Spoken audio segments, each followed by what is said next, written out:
बहनें जिनका नाम था नीता और रीता। नीता बड़ी बहन थी, हमेशा गंभीर और पढ़ाई में अच्छी। रीता छोटी थी, शरारती और हर वक्त मस्ती में डूबी रहती थी। दोनों बहनें एक दूसरे से बिल्कुल विपरीत थी, लेकिन यही उनकी दोस्ती की खासियत थी।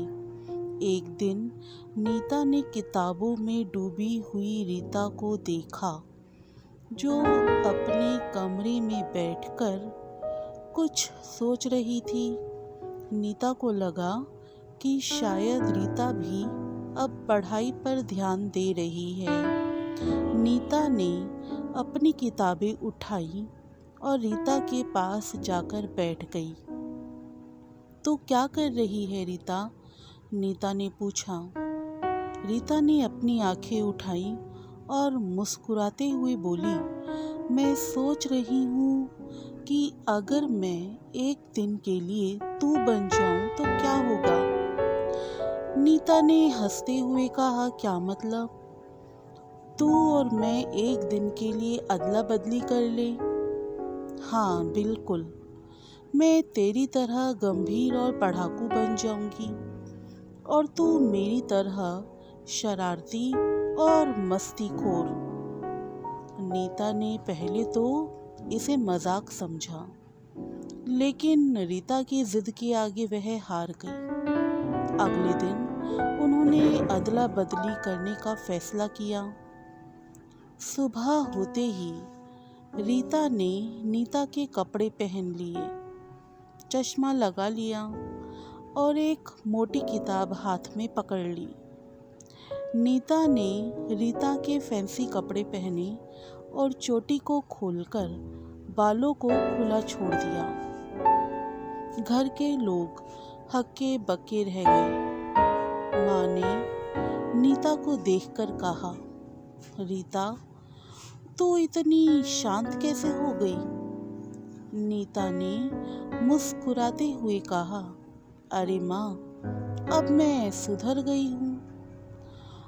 उधर रीता ने चश्मा ठीक करते हुए कहा, माँ, अब से मैं सिर्फ पढ़ाई करूँगी।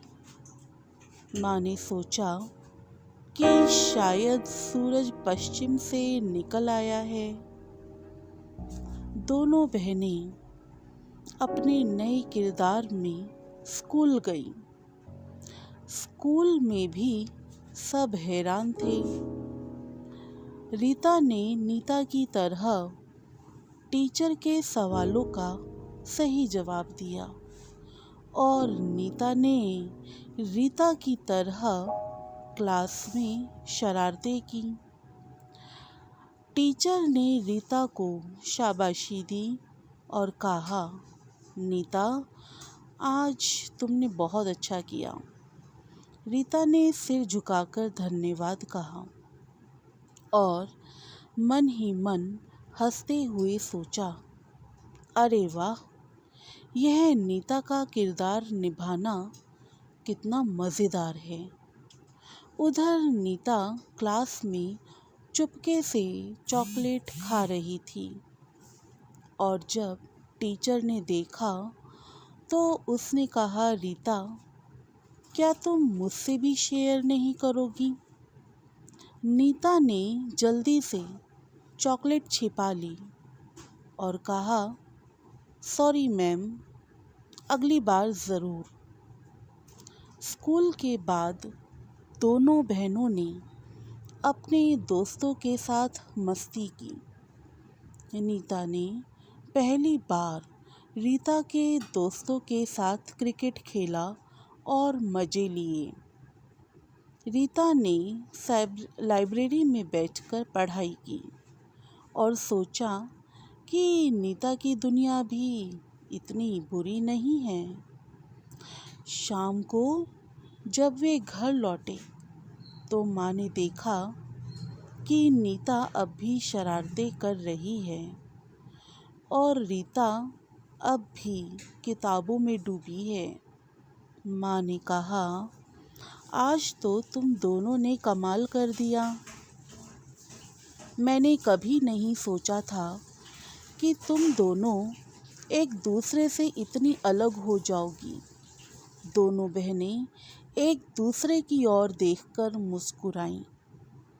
रात को बिस्तर पर जाते समय रीता ने नीता से कहा, आज का दिन बहुत मज़ेदार था, लेकिन सच कहूँ तो मैं अब फिर से अपनी पुरानी आदतों में लौटना चाहती हूँ। नीता ने सिर हिलाते हुए कहा, हाँ, मुझे भी। तेरा किरदार निभाना मुश्किल काम है। मैं भी अब अपनी किताबों में लौटना चाहती हूँ। अगले दिन सब कुछ सामान्य हो गया। रीता फिर से शरारती और मस्तीखोर बन गई और नीता गंभीर और पढ़ाकू। लेकिन इस घटना के बाद दोनों बहनों के बीच का रिश्ता और भी मजबूत हो गया। अब जब भी वे एक दूसरे को तंग करती तो हंसते हुए कहती, याद है उस दिन हमने अदला बदली की थी। इस तरह दोनों बहनों ने एक दूसरे की दुनिया को समझा और यह महसूस किया कि हर इंसान की अपनी अलग विशेषताएं होती हैं, जिन्हें हमें सम्मान देना चाहिए। और हाँ, थोड़ी बहुत मस्ती तो ज़रूरी है, चाहे आप नीता हो या रीता। दोस्तों, यदि आपको ये कहानी अच्छी लगी तो लाइक, शेयर और सब्सक्राइब ज़रूर करें। धन्यवाद।